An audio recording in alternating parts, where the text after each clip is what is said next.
together as the body of slain General Qasem Soleimani makes its way through the streets. Earlier, dozens of Iranian lawmakers chanted "Death to America" as they met in parliament.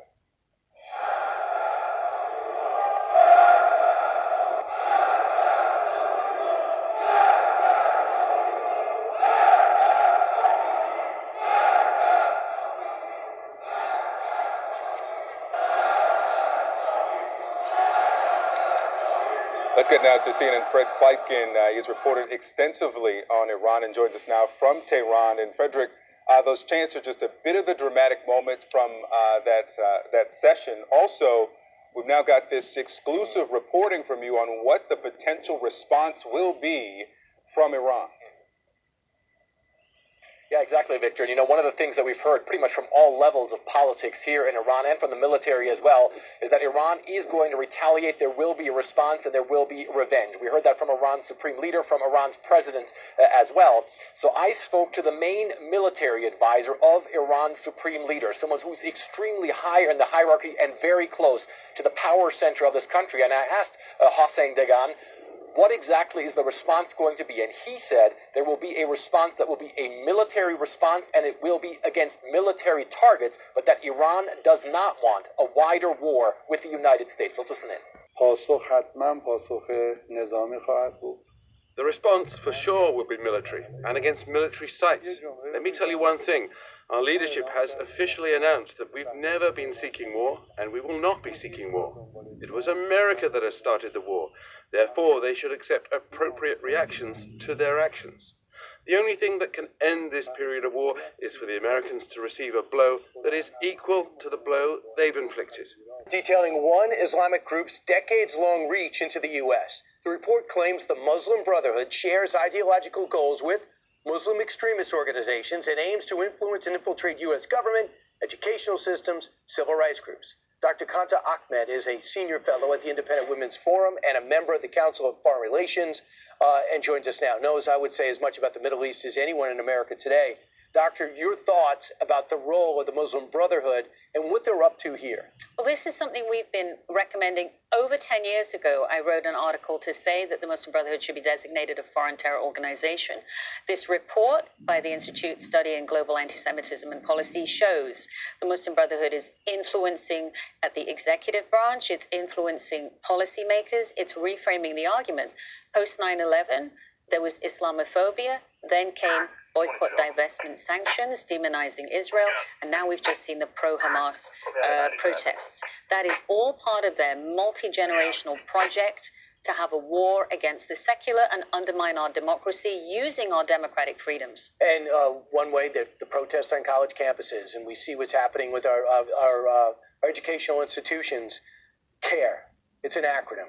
What should we know about that organization? Council on American Islamic Relations. This is part of the other organizations Senator Ted Cruz and Governor Abbott in Texas are designating as criminal transnational networks. It portrays itself to be advocating for Muslims like me, but actually it's advancing an Islamist project. What CARE did in California that's under investigation, they took money purportedly for Afghan refugees, helped less than 200, took half of that $7 million and put it back in their own organization. They're disclosing only small fractions of their lobbying, which they're then using to finance and support radicals on campus. So they are subverting our academic institutions in line with their Islamist goals. So now that we recognize it, in fact, the Governor Abbott put this out yesterday, and here's a little of his missive. The Muslim Brotherhood and CARE have long made their goals clear: to forcibly impose Sharia law and establish Islam's mastership of the world. We hear that it's in parts of Michigan and also parts of Texas. Are they taking over small towns and putting these laws into effect? So I would say their mission is to advance Islamism. They're doing that in many ways, but we're not the only nation that's seeing this. France published an incendiary report on the Muslim Brotherhood. They're using hundreds of non-profits, charities, student groups, professional societies, undermining local government, putting in politicians that are sympathetic to their views or openly acolytes, and modifying and changing our democracy. That's happening here in the United States too. And while CARE was being investigated in California, it's still receiving federal funds. Which is crazy. And by the way, here's their response, got to be fair. They say this, does CARE, Greg Abbott's disregard for the First Amendment, his obsession with Texas Muslims, his dedication to protecting the Israeli government from criticism apparently knows no bounds. CARE Texas plans to continue vigorously to defend the Texas Muslim community from this governor's increasingly desperate, deranged attempts to shred the First Amendment. So that's their response. But I'm tired of hearing about, I have 3 pages of investigations. We don't do anything. We investigate. Why are they still getting money? Why are we pretending that this is an organization that seeks good, that has good intentions? So Senator Ted Cruz's efforts should be hugely commended, and they're a blueprint for other states. Once these organizations are designated as potential FTOs or criminal networks, the finances can be opened. If they sue in retaliation, that will result in discovery, and you'll be able to see what's going on. So this is the first step. The second is that response you just read is typical. They're claiming religious advocacy, exploiting religious freedom and anti-discrimination laws while they subvert our democratic process. It's time to elevate reasoned, credible Muslim voices and learn from Saudi Arabia, Egypt, United Arab Emirates, France, those Arab countries have designated this group as a terror group. Austria has done so, and we are about to see a lot of Western Europe do the same. And Democrats should get behind this. This is not a Democrat-Republican issue. This is an American issue. Doctor, thanks so much. I'm Steve.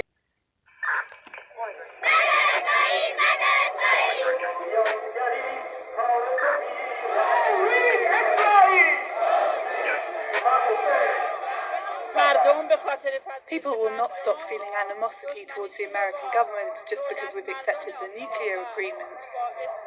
People are showing their hostility towards global arrogance, and they're doing so with more force than ever.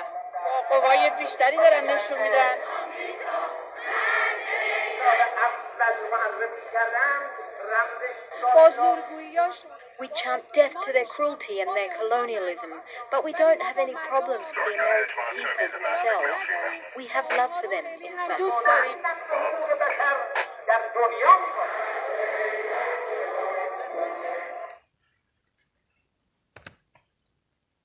Congresswoman Tlaib? Fox News. I don't talk to Fox News. At a rally in your district, people were chanting death to America. Do you condemn? Talk to Fox News. But do you condemn chants of death to America? I don't talk to people that use racist tropes. Why can't you just say whether or not you condemn people chanting death to America? Why are you afraid to talk to Fox? Fox News is not listen, using racist tropes towards my community is what Fox News is about, and I don't talk to Fox News. Is death to America racist? Fox News. Is chanting death to America racist? I'm talking about your guys' racist tropes. You know, you guys know exactly what you do. And I know you're Islamophobic, but you guys got to go deal with it on your own self. You're not going to use me.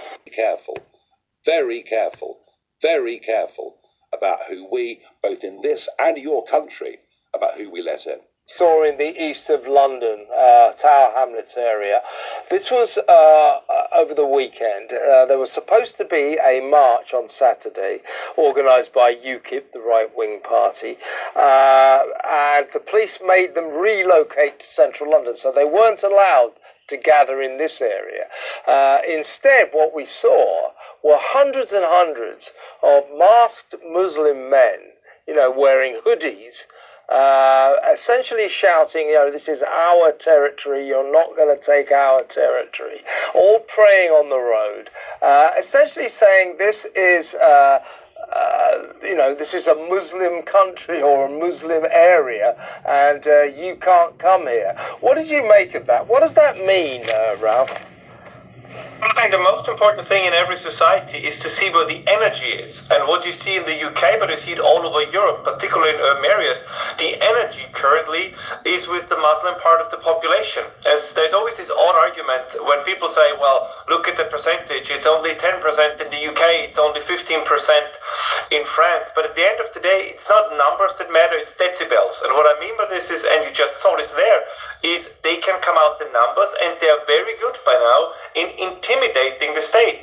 the government, and I think that's true in the UK, but it's true all over Europe, is afraid of their Muslim minority. I mean, we just recently saw videos where Islamists were following the Swedish Minister of Defense home and said, we're going to find out where you live. And by the way, something that you have reported on quite eloquently in the past, I think one of the reasons why we have very odd judicial decisions is because members of the judicial system, judges and others, I think they're just terrified. If they would be harsher in their sentencing and people would find out their addresses, you don't know what's going to happen. This is an intimidation of the public, but also of the state, and it's working. Yeah, so these masked Muslim men, they basically announced that they were ready to defend their community, as if they're a separate country. Now, as I say, this strikes me as disconcerting. What they're basically saying is, this is our area, this is our nation, this is our country, and our cultural zone, and the rest of you keep out. Now, UKIP were not allowed to march there. This march was not allowed to happen, which in itself I think is slightly disconcerting. I can understand the decision to keep the UKIP march away from Tower Hamlets, but that said, it's the right to protest. Now, ironically, what that march wanted to protest about was the increasing, as they see it, Islamification of Britain. That more and more towns are becoming unrecognisable to what they used to be, basically becoming Muslim communities, Islamic communities, particularly across the north. This is in East London. So, ironically, the UKIP march that was banned wanted to protest about the Islamification of Britain. The response was all these Muslim guys in masks carrying Bangladeshi and Palestine flags, saying this is our area and praying all over the streets. Kind of looks like the Islamification of Britain, doesn't it?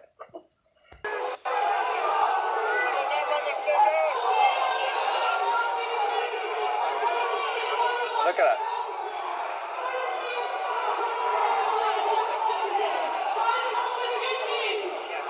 Look at the Palestinian flag up there.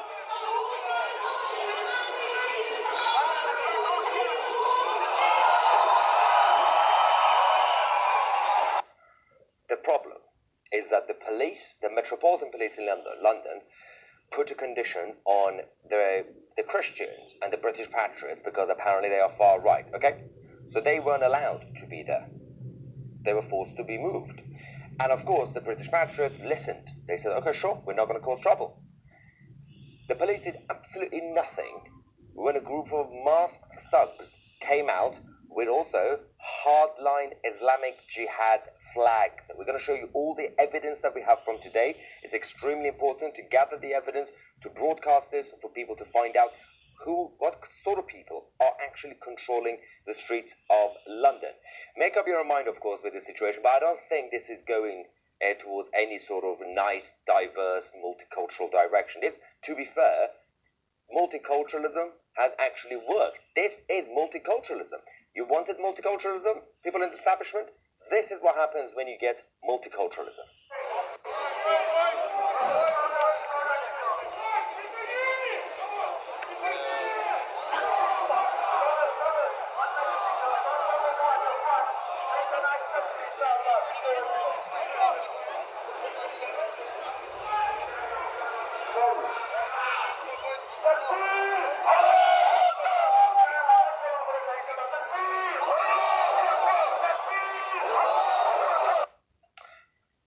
Now, if you really want to know whether the media cared about this, this is the front page of the BBC.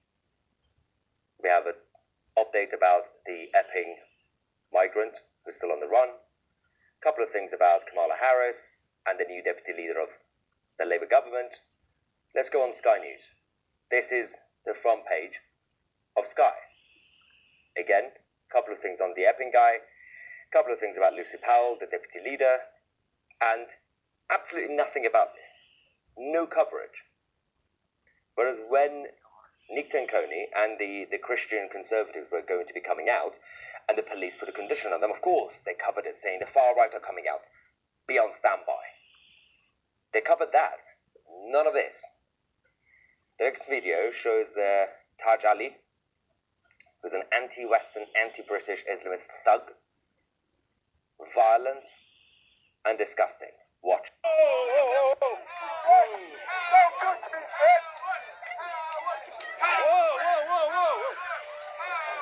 When they see a man with the English flag or the British flag, this is what happens. These are the sort of people who are on the streets of Manchester, on the streets of Birmingham, on the streets of London. No coverage about these things. They don't care. The police themselves have completely surrendered. They allowed this to happen today. They were blocking the roads. They did more, by the way. I'm going to show you all the evidence we have from today, because if the mainstream media are not covering this, it doesn't matter. We have about almost 10,000 people watching this live right now, and more people, hundreds of thousands, will be watching this after the live stream is finished.